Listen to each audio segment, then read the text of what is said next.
말씀 함께 보겠습니다. 오늘 우리에게 주시는 말씀은 창세기 26장 15절부터 22절 말씀입니다.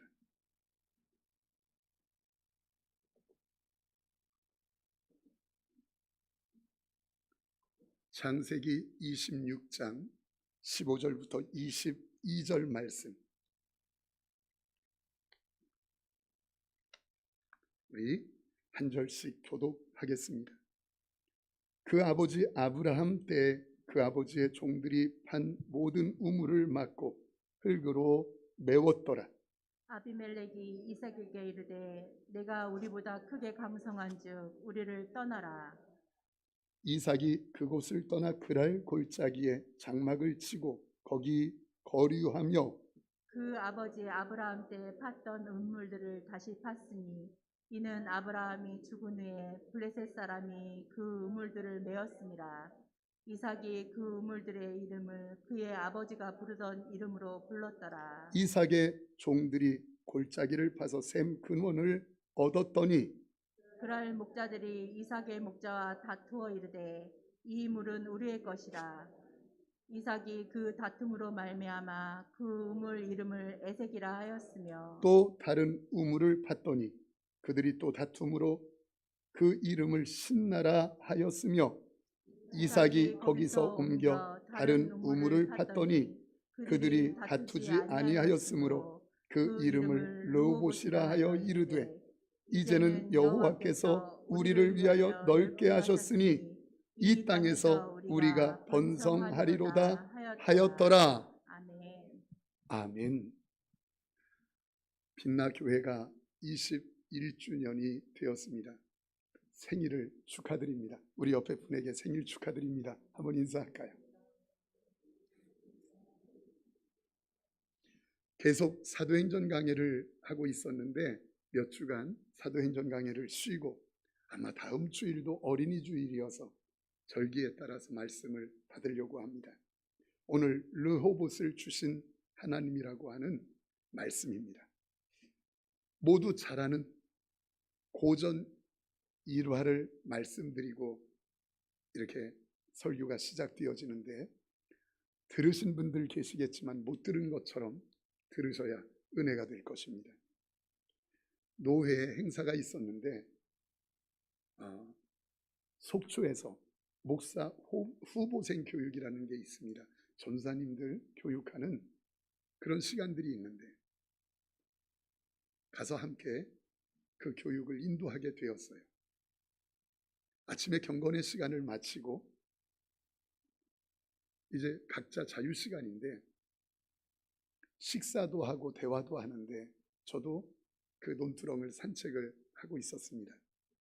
그러다가 배가 고픈 거예요. 그래서 아침 식사를 해야지 마음 먹고 식사하러 간 겁니다. 자주 가던 곳인데 거기는 해장국, 늘 손두부 해장국 그리고 또 황태 해장국 이런 것들을 파는 거예요. 가서 이렇게 앉았습니다. 메뉴판을 폈는데 그날따라 배가 고파요. 그래서 하나님 뭐 먹을까요? 이렇게 기도하는데 그 아침에 2개 다 먹고 싶은 거예요. 두부를 좋아하니까 손두부 해장국 그리고 또 속초니까 황태 해장국. 그래서 하나님 둘 다 먹고 싶네요. 그랬더니 마음속에 그러는 것 같아요. 이놈아, 네 혼자 와가지고 2개 다 시키면 뭐라고 하겠니? 그러니까 하나 골라라. 그래서 알았습니다 하고 손두부, 두부를 좋아하니까 손두부 해장국을 시켰어요. 손두부 하나 주세요. 예 하고 이제 들어갔어요. 반찬을 가지고 와요. 그때 기도하는 거예요. 하나님,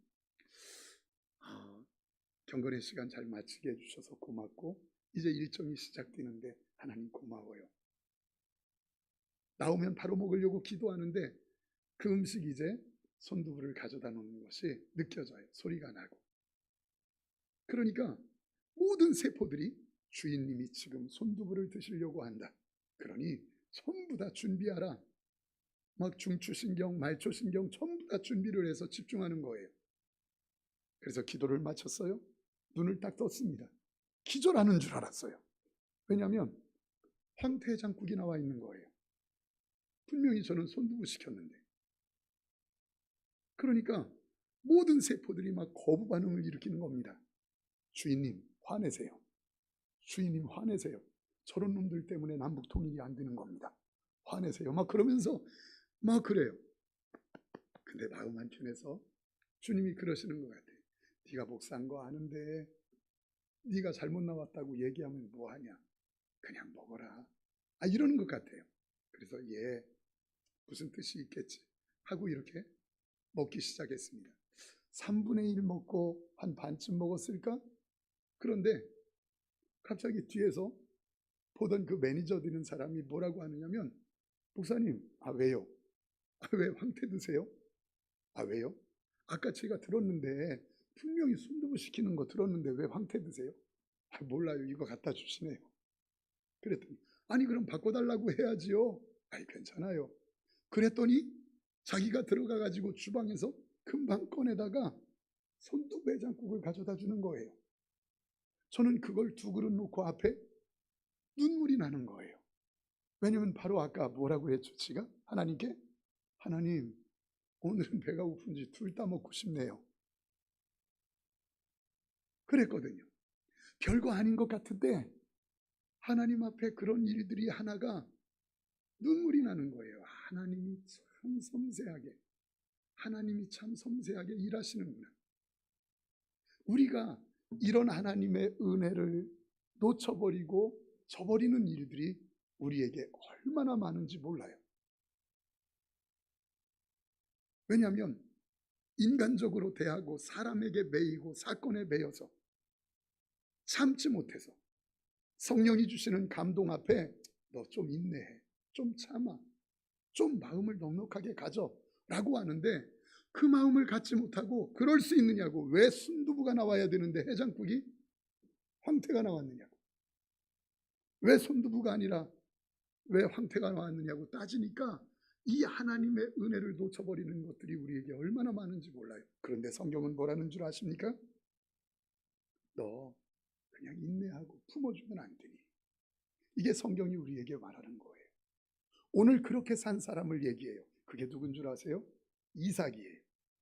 이삭이 그런 삶을 산 것에 대해서 우리에게 이야기합니다. 여러분, 이삭이 그랄에서 살고 있었습니다. 본래 애굽에 내려가고 싶었는데 내려가지 말고 그랄에 살아라라고 하는 하나님의 말씀 때문에 그 삶이 풍성하고 하나님의 은혜의 역사를 누리게 됐어요. 그게 26장 12절인데 이렇게 말씀합니다. 이삭이 그 땅에서 농사하여 그 해에 100배나 얻었고 여호와께서 복을 주심으로 그 사람이 창대하고 왕성하여 마침내 거부가 되어. 아니, 한 해 농사 지었는데 100년 농사 지은 만큼의 수입을 얻었대요. 한 해 농사 지었는데 100년 것을 얻게 됐대요. 그리고 하나님이 왕성하게 하셔서 마침내 거부가 되게 하셨대요. 이건 그냥 경제와 물질 정도가 아니라 하나님이 그를 풍성한 은혜로 채워주신 것을 이야기해요. 그런데 이 일 때문에 문제가 생겼습니다. 그 지역 블레셋 땅 그랄 지역의 사람 원주민들이 자기들보다 강해지는 것 보면서 위협을 느꼈어요. 그래서 이삭의 삶을 방해하기 시작했어요. 그래서 귀한 우물을 빼앗아 버리고 그리고 이삭을 밀어내 쫓기 시작했어요. 떠나라, 떠나라. 다 터전을 빼앗고 쫓아내는 거예요. 이삭은 골짜기로 밀려서 그 골짜기에서 다시 땅을 파고 우물을 만들고 간신히 터전을 다시 자리 잡게 됐어요. 그런데 어느 날 다시 오더니 또 밀어내는 겁니다. 근데 바보처럼 이삭은 또 밀리는 거예요. 그렇게 반복되어서 또 밀리고 밀리는 것이 3번씩이나 되어지더라. 이게 오늘 본문의 말씀이에요. 자, 그러던 어느 날 블레셋 왕 그랄 지역 사람들이 함께 몰려서 오기 시작했어요. 그리고는 이야기합니다. 이삭아, 너와 하나님이 함께하는 것을 내가 보았다. 너에게 하나님이 역사하는 걸 보았다. 그러니 우리가 두려운데 너희와 화친을 맺자. 우리도 너희를 해하지 않을 테니까 우리를 용서하고 해하지 않았으면 좋겠다. 그때 고백한 게 22절의 르호봇 고백이에요. 22절 이렇게 말합니다. 이삭이 거기서 옮겨 다른 우물을 팠더니 그들이 다투지 아니하였으므로 그 이름을 르호봇이라 하여 이르되 이제는 여호와께서 우리를 위하여 넓게 하셨으니 이 땅에서 우리가 번성하리로다 하였더라. 아멘. 이제까지는 여러 가지 일들로 힘들고 또 쫓겨나고 또 밀리고 또 밀렸는데, 그렇게 밀리던 자기의 인생을 이제는 여호와께서 넓게 하셨으니 이 땅에서 우리가 번성하리로다. 르호봇, 이게 르호봇의 선포예요. 이삭은 지금 자기가 힘없는 건 아니었어요. 여러 일들로 밀리고 또 밀면 또 밀리고 또 쫓겨나고 또 빼앗기고 계속 반복되어지는 그 일 앞에 결국은 하나님께서 그를 세워주시는데 뭐라고 하느냐면 르호봇을 선포하도록 역사해 주시더라. 르호봇이 뭐라고요? 하나님께서 이 땅을 넓게 하셨으니 우리가 이 땅에서 번성하리로다. 저는 여러분들의 가정에 르호봇의 선포가 있어지기를 축원합니다. 여러분들의 일터와 여러분들의 특별히 자녀들에게 르호봇의 선포가 있어지기를 축원합니다. 그런데 이 르호봇은 그저 쉽게 있어지는 일들이 아니더라 이 말이에요. 여러 가지 일들을 겪고 그리고 승리한 이후에 있어지더라. 그 중에 아주 중요한 원리가 있는데 그 원리 하나, 하나님이 가라 하는 데까지 가야 역사가 있더라. 어떤 역사? 르호봇. 하나님이 가라 하시는 데까지 가야 역사가 있더라. 여러분, 처음 터전을 빼앗길 땐 이삭이 그랬을 겁니다. 그래, 저들은 하나님을 몰라. 그런데 나는 하나님을 알잖아. 그러니까 품어주자, 용서하자 하면서 그냥 밀려갔을지 몰라요. 그냥 품어줬을지 몰라요. 그런데 또 한 번 반복되고 또 한 번 반복될 때 우리 입에서 나오는 말은 뭡니까? 하나님, 언제까지 참으라고요? 하나님, 언제까지 더 참으라고요? 내가 몇 번이나 더 당하라고요? 언제까지 더 품으라고요?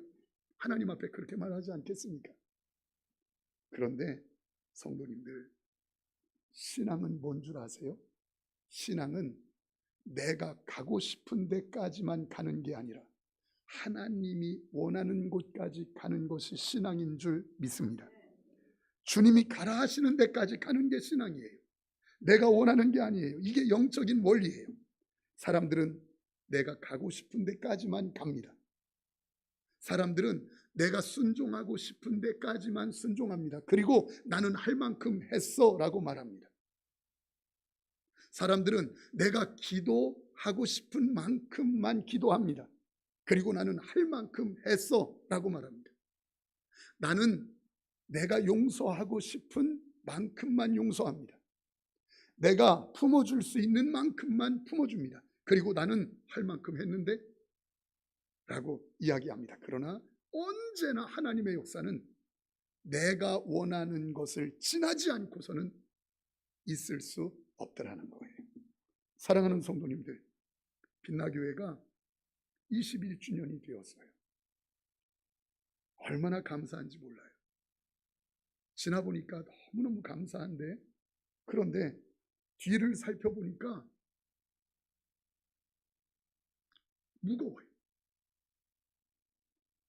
가슴을 쳐지는 일들이 있어요. 내가 그때 조금만 더 참을 걸. 그때 내가 조금만 더 품어줄 걸. 그때 내가 왜 그 말을 했지? 내가 그 말을 하지 말 걸. 왜 그때 왜 그렇게 행동했지? 내가 한 번만 더 품어주고 한 번만 더 안아주고 한 번만 더 인내했으면 괜찮았을 것을 하면서 뒤를 돌아보니까 마음이 아픈 게 있어요.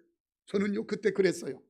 내가 참을 만큼 참았어. 내가 참을 수 있는 만큼 참았어요. 그리고 나는 참을 만큼 참았어.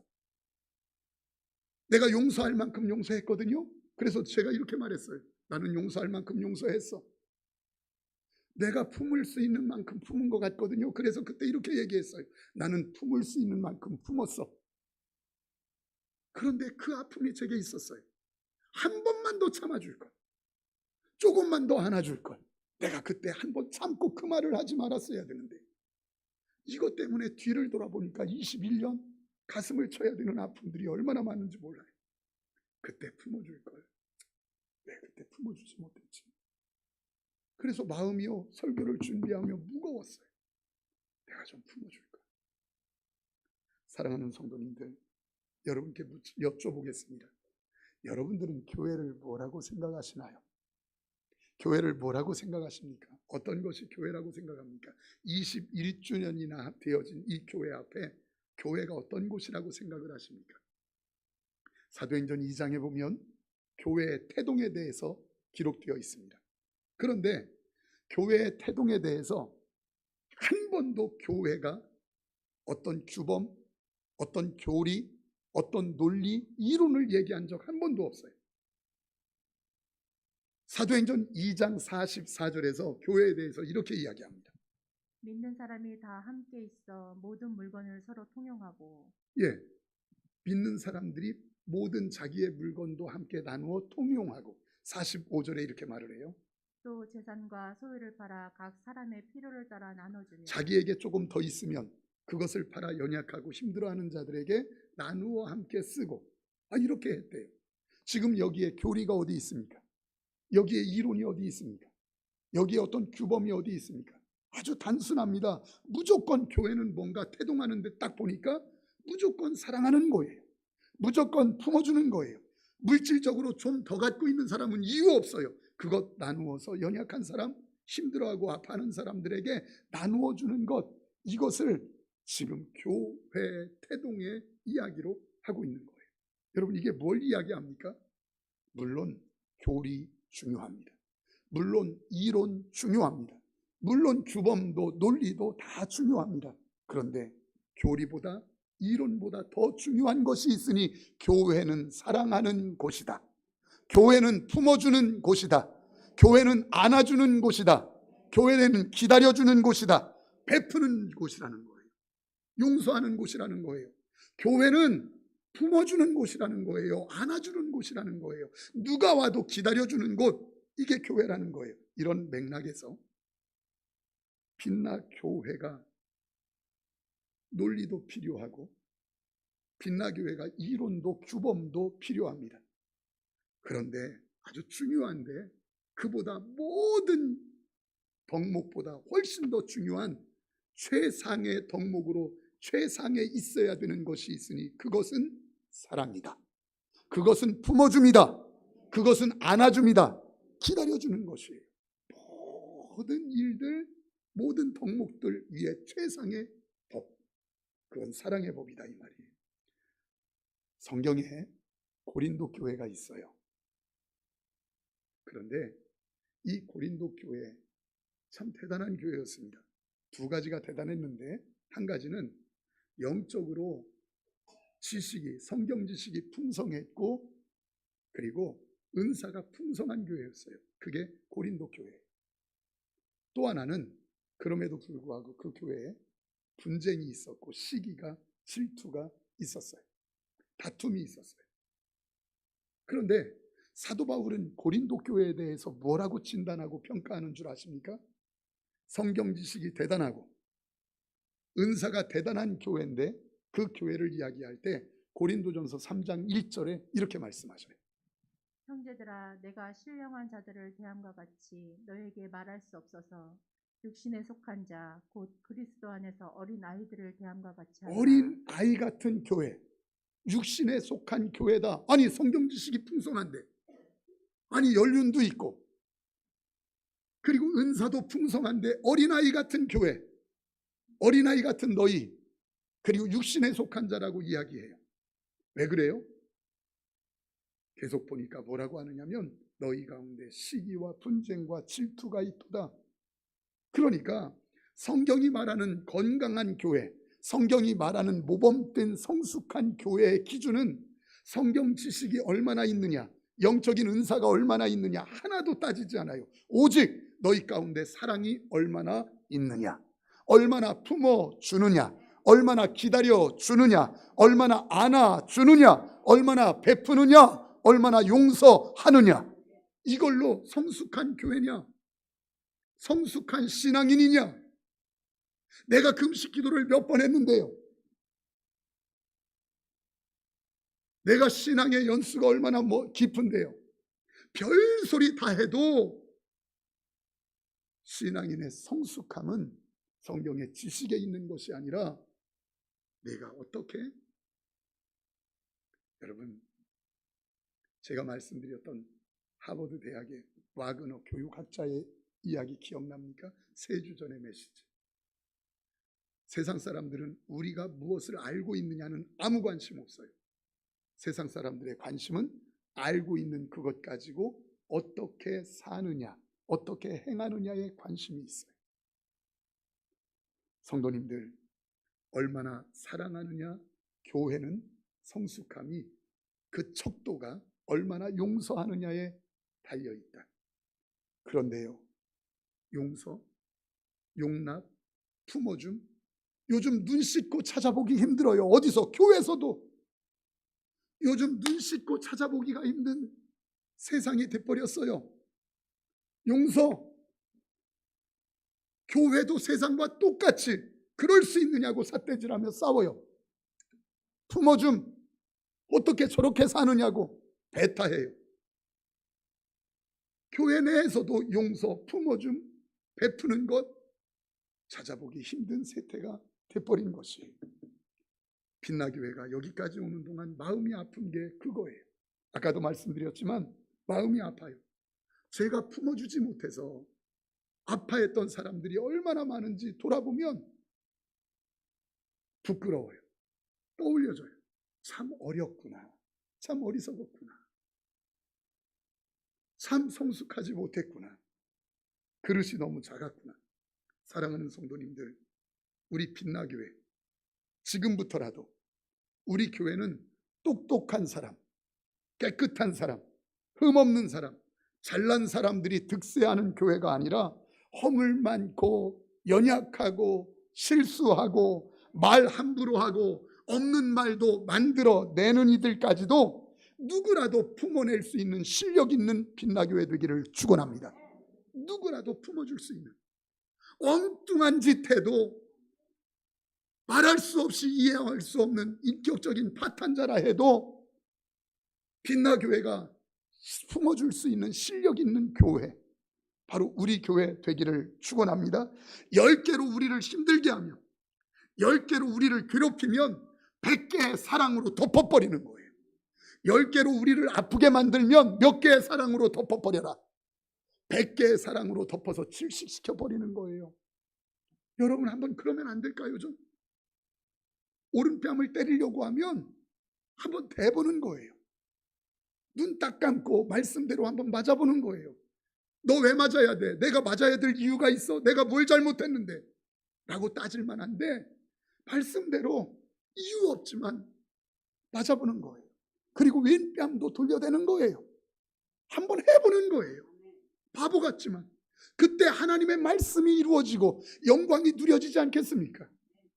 속옷을 달라고 억지로 억지 쓰고 고소하는 그 사람에게 그래 내가 줄게, 바보 같지만 밀려보는 거예요. 줘보는 거예요. 바보 소리 들어보는 거예요. 그리고 겉옷까지 줘보는 거예요. 그걸로 이기는 거예요. 나 바빠 죽겠는데 시간 없는데 자꾸 와서 오리 가자고 하는 사람에게 내가 왜 오리를 가져야 될 이유가 있어? 따지지 말고 그래 내가 가줄게. 내가 시간 없지만 내 시간 빼서 한번 갈게. 그리고 오리만이 아니라 내가 심리를 가주마하고 그에게 덮어주는 거예요. 여러분 이게 얼마나 멋질까? 한 번이라도 그렇게 살아본 사람이라면 하나님의 역사, 하나님의 일하심 손해보는 것 같아도 하나님의 역사를 경험하지 않겠습니까? 자꾸 따지고 내가 왜 손해봐야 되느냐고, 내가 왜 무시당해야 되느냐고, 왜 나를 무시하느냐고, 내가 어떤 사람인데, 내가 그래도 이런 사람인데 내가 왜 무시당해야 되느냐. 이 옹졸한 말씀과 상관없는 우리의 삶. 성도님들, 제가 가슴 아픈 게 뭔 줄 아세요? 진짜 가슴 아픈 게 뭔 줄 아세요? 자꾸 말씀에 은혜 받았대요. 말씀이 좋대요. 찬양이 좋대요. 성경을 읽는데 너무너무 은혜롭대요.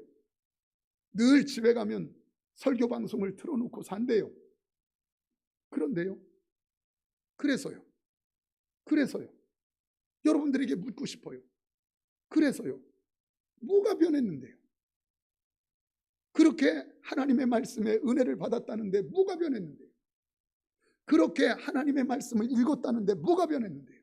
그렇게 찬양을 들었다는데 뭐가 변했는데요? 신앙의 연수가 그렇게 깊었다는데 뭐가 변했는데요? 뭐가? 맨날 화내고 맨날 혈기 부리고 부정적인 말하고 불평하고 조금만 자기 의견과 다르면 확확 자기 감정 쏟아놓고 태도가 예의가 없고 무례하고 얼마나 억세고 사나운지 아세요? 은혜 받았다면서요. 이런 모순이 어디 있어요? 은혜 받았으면 삶으로 나타나야지요. 근데 은혜는 받았다는데 이런 모순이 어디 있어요? 10년 전이나 5년 전이나 똑같다면. 사랑하는 성도님들, 십자가 정신은 그냥 손해보는 겁니다. 그냥 품어주는 겁니다. 바보 소리 듣고 조롱받는 겁니다. 왜 내가 손해봐야 하는데? 그런 말 하지 마세요. 은혜 받은 사람은 그렇게 살게 되어 있어요.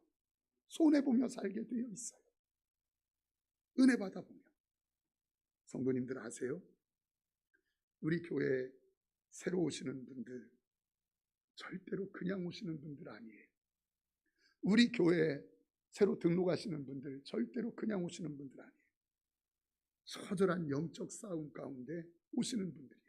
어떤 분들은 예수님을 믿다가 쉬기를 10년, 20년 쉬다가 다시 나오고, 어떤 분들은 처음 예수 소리 듣고 교회 발걸음 하시는 분들도 계셔요. 그렇지만 어떤 분들은 권사님이신데, 집사님이신데 교회에 등록하시는 분들이 있어요. 일부 예배 때에도 등록하신 분들 계셨어요. 그런데 사랑하는 성도님들, 그분들이 그냥 등록합니까? 그냥 교회에 들어오십니까?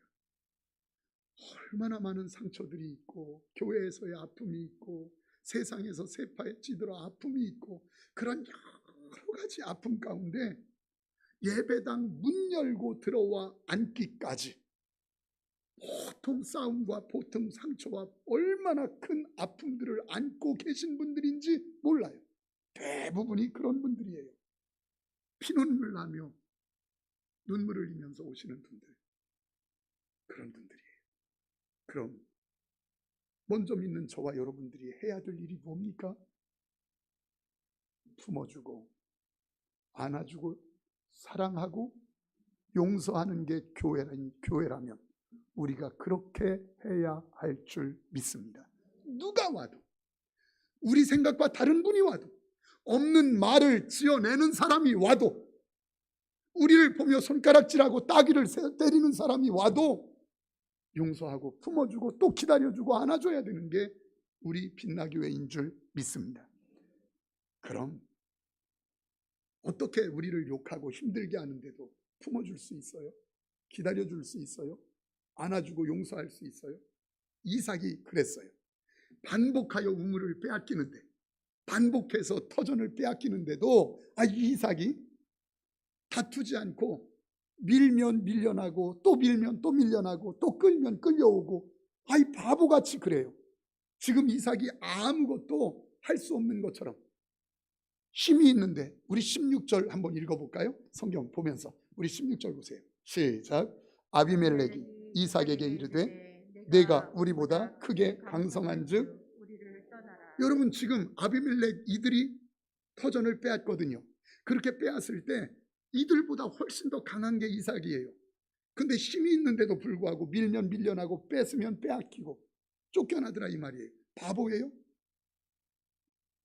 지금 이삭은 아무 할 말 없는 것처럼 쫓겨나요. 저항 한 번 하지 않고 밀려나요. 이삭이 누군데요? 16절에 훨씬 더 강한 힘이 있는 사람인데도 불구하고, 힘이 없는 것도 아닌데 이삭은 우물을 빼앗고 밀어내는 아비멜렉 그랄 사람들 그대로 계속 밀려나고 쫓겨나는 걸 보게 되어져요. 대항하지 않습니다. 왜 그렇습니까? 빠질 줄 몰라서? 왜 그렇습니까? 억울하지 않아서요? 바보여서요? 아니요. 이거 아멘 하셔야 되는데, 분명히 한 가지 믿는 게 있는데 우리 다 같이 아멘 합시다. 그게 뭐냐면 하나님의 인도를 믿기 때문에. 하나님의 인도를 믿기 때문에. 누가 인도하심을 믿어? 하나님의 인도를. 지금 내가 너희가 우물을 빼앗고 내 터전을 빼앗아서 나는 쫓겨나지만 빼앗는 너희 때문에 내 인생이 결정되는 것이 아니라 내 인생의 결정은 너희 때문에 내가 결정나는 게 아니라 전능하사 천지를 만드신 하나님이 내 인생의 결정권을 쥐고 계시다. 이 사실을 믿으니까 그들과 다투지 않을 수 있었던 거예요. 여러분 이해되세요? 다시 그들이 우물을 빼앗고 자기를 쫓아내는데도 불구하고 아무 힘없는 자처럼 쫓겨나요. 왜 그렇습니까? 그들과 왜 다투지 않고 인간적으로 대들지 않습니까? 그들 때문에 내 인생의 운명이 결정되는 게 아니라 내 인생의 결정권은 하늘의 하나님이 쥐고 계시다.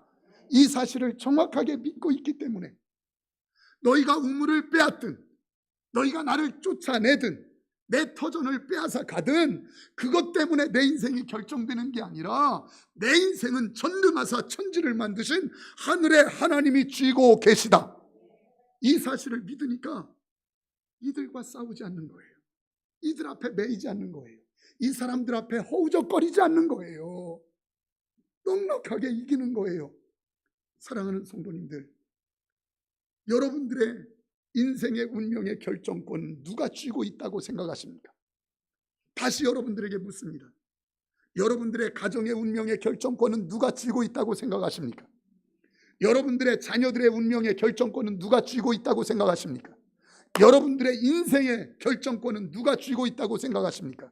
진짜 하나님이라면 나를 힘들게 하는 사람 앞에 매이지 않아요. 그 앞에서 허우적거리지 않아요. 그 사건 앞에서 허우적거리지 않아요. 왜? 내 인생은 누가 쥐고 있으니까.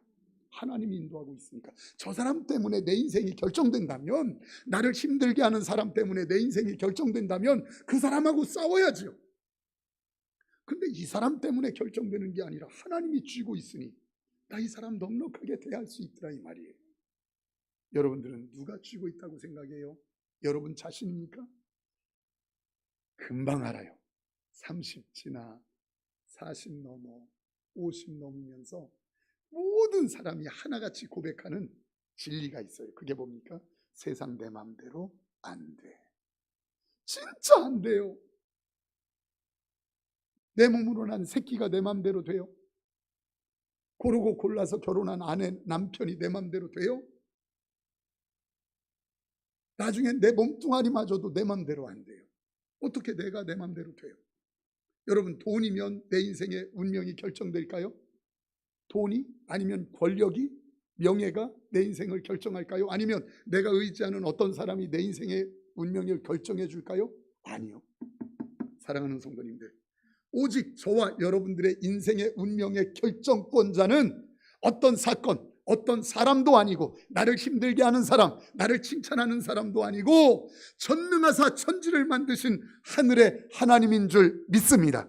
그 하나님이에요. 그 하나님. 이것을 믿어버리면 억울하게 하는 사람 앞에서 허우적거리지 않아요.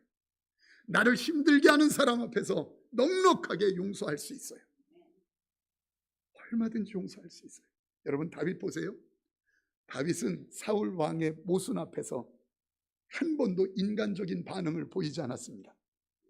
자기를 죽이려고 군사들을 몰고 다니는데, 죽일 수 있는 기회가 왔는데 사울을 죽이지 않아요. 한 번도 인간적으로 대들지 않아요. 왜 그렇습니까? 억울하지 않아서요? 왜 그렇습니까? 바보여서? 따질 줄 몰라서? 아니요. 분명히 한 가지 믿고 있었던 것. 사울 왕, 당신이 나를 죽이려고 칼을 들고 창을 들고 군사를 몰고 다니며 쫓아다니지만 내 인생의 결정권은 당신으로 말미암아 있어지는 게 아니라, 내 인생의 결정은 당신으로 말미암아 있어지는 게 아니라 내 인생의 결정권은 전능하사 천지를 만드신 하늘의 하나님이 쥐고 계시다. 이 사실을 딱 믿으니까 사울에 대해서 넉넉할 수 있었던 거예요. 한 번도 사울 앞에서 허우적거리지 않았어요. 사랑하는 성도님들, 이것이 빛나 교회 21주년 우리가 가져야 되는, 붙잡아야 되는 강단의 언약이에요. 그래, 누가 와도 품어줄 수 있는. 그래서 이 확신 있는 성도는 이런 삶을 삽니다. 누가 나를 힘들게 해도 위로는 하나님께, 누가 나에게 손해를 입혀도 보상은 하나님께. 우리 한번 따라서 해보실래요? 누가 나를 힘들게 해도 위로는 하나님께, 누가 나에게 손해를 입혀도 보상은 하나님께. 진짜 이 삶을 살게 돼요. 왜요? 하나님이 쥐고 있으니까. 책을 한 권 읽는데 이제 한 가지 일화로 마칠게요. 필립 얀시가 쓴 놀라운 하나님의 은혜라는 책이 있어요. 그 책에 이런 내용의 그 일화가 있어요. 성도님들, 한 목사님이 장녀와 상담을 하게 되었어요. 거리에서. 그런데 젊어서부터 그런 일을 하면서 그 여인이 먹고 살게 되었고, 그런데 나이가 들다 보니까 그런 일을 더 이상 할 수 없고 먹고 살 수 없게 된 거예요. 너무너무 힘들어요.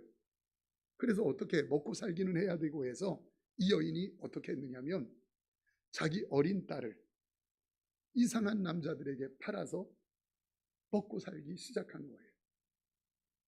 그런 여인을 목사님이 상담하면서 마음이 너무너무 무겁고 어두운 거예요. 안타까운 거예요. 그래서 그 여인에게 상담하다가 이렇게 이야기했어요. 아니, 어떻게 어린 딸까지 그렇게 합니까? 그렇게 힘들면 교회를 한번 찾아가서 도와달라고 하지요 라고 이야기했더니, 대화를 하던 그분이, 여자가 갑자기 비명을 지르면서 교회요? 교회요? 교회요? 하면서 들을 수 없는 욕을 막 쏟아놓는 겁니다. 들어보니까 이런 거예요.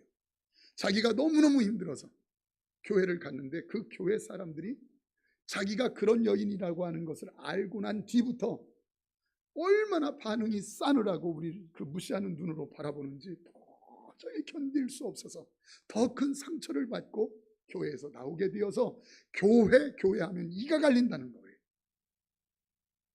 저는 그 일화를 책에서 읽으면서 목사니까 우리 교회의 연장선상에서 생각해 보게 되었어요. 어느 분이 교회에 들어왔는데 말도 안 되는 인격적인 파탄이 있는 사람, 정말 도무지 이해할 수 없는 사람, 없는 일도 없는 말도 만들어내는 사람, 진짜인 것처럼 거짓말을 밥 먹듯이 하는 사람, 약속을 수없이 깨치는 사람, 인격적인 그런 파탄자 되는 사람이 교회에 들어왔는데 우리는 그를 어떻게 바라볼까? 혹시 이 여인 교회에 찾아갔을 때 성도들이 싸늘한 눈빛으로 무시하며 경멸하는 눈빛으로 본 것처럼 우리도 그렇게 볼까? 아니면 농담거리로 서로 주고받는 그런 사람이 있어? 그렇게 사는 사람이야? 어떻게 그렇게 살아? 농담거리로, 이야기거리로 삼는 교회일까? 아니면 진짜 잘 왔다, 내가 찾던 교회가 이런 교회인데 나를 위로해주고 품어주고 용서해주는구나, 나를 기다려주는구나. 내가 아멘 할 때까지 할 거예요. 나를 기다려주는구나, 나를 품어주는구나, 나를 용서해주는구나, 나를 안아주는구나. 여러분, 이런 교회 내가 찾고 있었는데라고 하는 그런 느낌을 받게 우리가 해줄 수 있을까? 우리 교회는 어떨까라고 생각할 때 목사가 21년 목회해온 지난 날을 돌아보니까 자신이 없는 거예요. 그때 조금만 더 품어줄 걸, 그때 조금만 더 안아줄 걸, 그때 그 말은 하지 말고 내가 좀 한 번만 더 참아줬으면 그분 잘 세워졌을 텐데 그러지 못했던 제가 기억이 나서 마음이 아팠어요. 그런데 마음을 다시 먹는 거예요. 그게 뭡니까? 교회는 누가 와도 품어주고 안아주는 교회라면, 이제 인격적인 파탄자, 없는 말도 만들어서 진짜인 것처럼 이야기하는 사람, 거짓말을 밥 먹듯이 하고 우리의 생각과 차원이 다른 삶을 살고 엉뚱한 짓을 교회 예배 때 뛰어다니는 사람이라 할지라도 우리 교회는 그분이 역시 내가 저 교회 잘 찾아왔다, 좋은 교회 찾아왔다라고 여기게 만들어주는, 품어주고 기다려주고 안아주고 그런 교회 되기를 축원합니다. 한번 해보자는 거예요. 그분이 들어와서 우리 예배하는 자들을 때리면 한번 맞아보고, 또 오른뺨 맞았으면 왼뺨 돌려대고, 달라고 하면 겉옷까지 줘보고, 오리 가자고 하면 심리 한번 가주자 이 말이에요. 그게 교회 아니겠습니까? 따지지 말고, 내가 왜 맞아야 돼? 내가 왜 손해봐야 돼? 내가 왜 무시당해야 돼? 왜 자존심 상해야 돼? 이런 말 하지 말고, 바보 소리 듣고 때로는 조롱받는다 해도 한번 그렇게 살아보자. 그게 성도요, 그게 교회요. 아직까지 못했다면 우리 교회가 가야 될 길인 줄 믿습니다. 누가 들어와도 야, 잘 들어왔다, 이야기거리가 아니라, 경멸하고 무시하고 싸늘한 반응이 아니라, 야, 빛나교회 진짜 잘 왔다, 이렇게 환영해 주는구나. 그런 교회 되기를 축복합니다. 우리 하나님께 찬양하지요. 하나님